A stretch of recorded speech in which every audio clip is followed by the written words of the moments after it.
Hey everybody. I'm sitting here in my den with my husband and my daughter because we have electricity. See the light? And you can see behind me, this is my backyard and there's tons of snow and you can see the firewood in the back because we've been keeping the fireplace going. We were out of electricity for about 50 hours, which is not much considering what other people were without. We weren't without water, so that was nice. Hey Liz, hi Carla, thank you for being here. So what I thought I would do today, since I don't have any tools to show you how to read your stitches, none that were big enough for you to see, I thought I would show you sweaters that I had knit and have learned from gigantic mistakes. Hey Bev, I'm so glad to see you. So I'm going to start with a thank you note from my priest. I've been knitting sweaters for about 30 years, and it's taken me a long time to figure out how to make it right, okay? As he says, Shawnee, thank you so very much for the knitted sweater. I consider things like handiwork, picking, shelling, cleaning pecans, picking dewberries amidst the chiggers and the snakes, truly a labor of love. Your thoughtfulness is truly appreciated. And it wasn't until now that I realized he kept stressing a labor of love. It didn't fit him, y'all. It was way too big in the body, but it was right in the sleeves. And I never asked him for his measurement. I was just thinking, oh, I could tell. Well, my first lesson to you is take your measurements. Hey, Susan, Ken, Alice, Mary Lewis, Mary, it's so good to see you. So let's start with that. Let's start with measurement. So, like I said, about 30 years ago, I was going to knit a sweater for myself. And I just bought one ball of yarn at a time because I thought, I don't know how much to buy. And I used the pattern that was inside the ball band. And it took me about 12 weeks. And because I was working full time and I just thought, I'm going to get this. This is going to be grand. Well, I had to buy the yarn at Walmart, Hobby Lobby, Joann's, Michael's, everywhere. I had to buy the yarn because they don't buy yarn in batches of 10 or 20 like I do. They buy a quantity of yarn, and it may be 3 of this, 2 of that. I didn't think anything about it. It was cream colored. Well, when I finished, it was like the coat of many colors of cream. I bet there were 7 different colors of cream. The back had 5 colors. The front had a couple of colors. One sleeve had 3 colors. Hey, Lee, Martha, thanks for popping in. So I caution you that when you buy yarn for a sweater, buy enough at the beginning that you're all going to have the same color. That's important. So I don't have the original gazillion color sweater. I don't know. I looked for it today. I think it's in a closet that I can't get to. So I decided to wear Bruce's sweater that I made him. Once I finished mine, Bruce said, I want that sweater, but I want it to be a little smaller. Like I said, I don't know why I think I'm the Jolly Green Giant and I have to make things 6 inches longer. And I kid you not, I really thought, oh, I got to add 6 inches. That's what I need to do. Oh, nobody needs to add 6 inches except for the Jolly Green Giant. So as I sit here, I want you to see this sweater was supposed to be like this, right? Well, this is Bruce's sweater. Look, the collar comes all the way down here. And look at the sleeve. This is my finger. This is my finger. This is not right, y'all. This isn't good. So make sure that you have somebody. Hey, Sean. Hey, Martha. Make sure you have somebody to help you measure the length of your arms, the width of your shoulders. Because y'all, look at this. It was supposed to fit on the shoulder. Here's the shoulder, and it's halfway down my arm. Now, granted, I know this is Bruce's sweater, but he's not the Jolly Green Giant either. So let's make sure that you take measurements. And when I say measurements, you need to stand up, measure how long you want it to be from the underarm to how long you want it to be from that bone in the back of your neck, how long you want it to be. Because if you're not going to have the right length. I can't tell you how big that first sweater was. This is pretty good. I mentored a young woman from, well, it was when we were in Round Rock, but now she was living in San Francisco, and I wanted to make her a sweater when she got out of San Francisco Bay at Alcatraz, because that was the race. I wanted her to have this great sweater to put on. And so I told her, I said, well, tell me what your measurements are. And she said, oh, Ms. Coons, that's good, because I just want a sweater that fits. So, okay, I got it. And Paulina's sweater fit lovely. It was Father Emilion's sweater that was running a little big because I didn't know his measurement. So measure. Buy all the yarn you need to. So now let's talk about technique a little bit. When I sewed this sweater together, I didn't know anything about mattress stitch, and I didn't know anything about crocheting things together either. Only crochet, hey Marie and Becky, only crochet things together if it's a very fine yarn.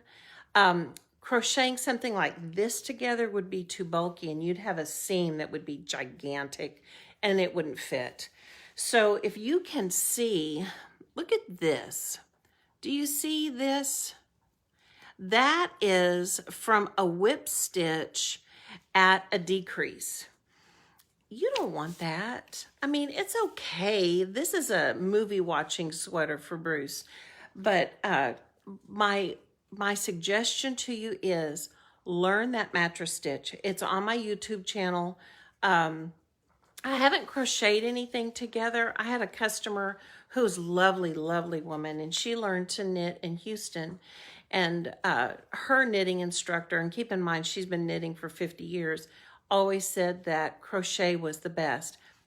It is quite wonderful, and it does give you a real firm seam, but it does get bulky depending on the size of yarn you have. Let's see. Oh, edge increases. Okay, I told you that these were edge increases because this had to be sewn together. If you've noticed when you have to decrease on something that you sew together that there are stair steps, and that bugs you because that's not what your sweater should look like. It shouldn't have stair steps. Well, I learned a technique from Shibui. It's Shibui Knits, and if you look on their techniques, look up sloped bind off. You will never have that kind of crazy weirdness again, especially like in a V-neck collar. It's exceptional. You slip 2 stitches and you pull one over, and then you slip another one and you pull that over, and you kind of work that way. So you never, that's my cuckoo clock.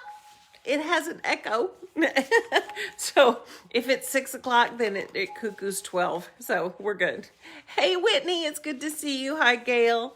All right. So, the next thing I want to talk about is when you think you're knitting and you're going to measure it and you hold it up to you, and I know you've all done it because I've watched you do it at my table. Don't think sitting down is a way to measure. It's not. You can't do it that way. And it'll end up being too short. So like I said, make sure that you stand up. I finished the Gracious sweater last night. Do you see this? You can tell I haven't woven in all the ends yet. It's lovely, but because I do have long arms, this is more of a 3/4 sleeve. I don't care. I don't mind. Hey, Lisa, it's good to see you watching. All right, so now I'm going to show you something else. And you can laugh, and I've got to get up because you won't be able to see it until I put it on, okay? And I got to turn around. So I'm going to move this just a tiny bit. Sorry that you got a big close-up on my face.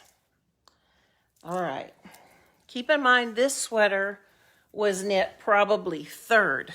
So it's still like 15 years ago. I knit it with the yarn it called for, and this is a hand-dyed yarn. I knit it per pattern except for length because, of course, I told you, I think I'm like 6 inches longer than everything else. Okay, so here we go. You ready? So when I stand up, okay.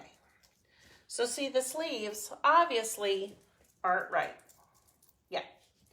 I decided not to decrease. So look at there. Do you see that? Don't do that. Don't think you know best, all right? Ask somebody before you do that. I didn't have anybody to ask at the time. I will tell you that a long, long time ago, Hill Country Weavers, this was after the sweater, has answered many of my questions.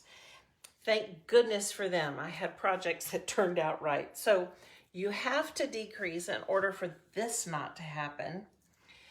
But then there's something else I need to show you. And you can kind of see it in the sleeves, but look at the back.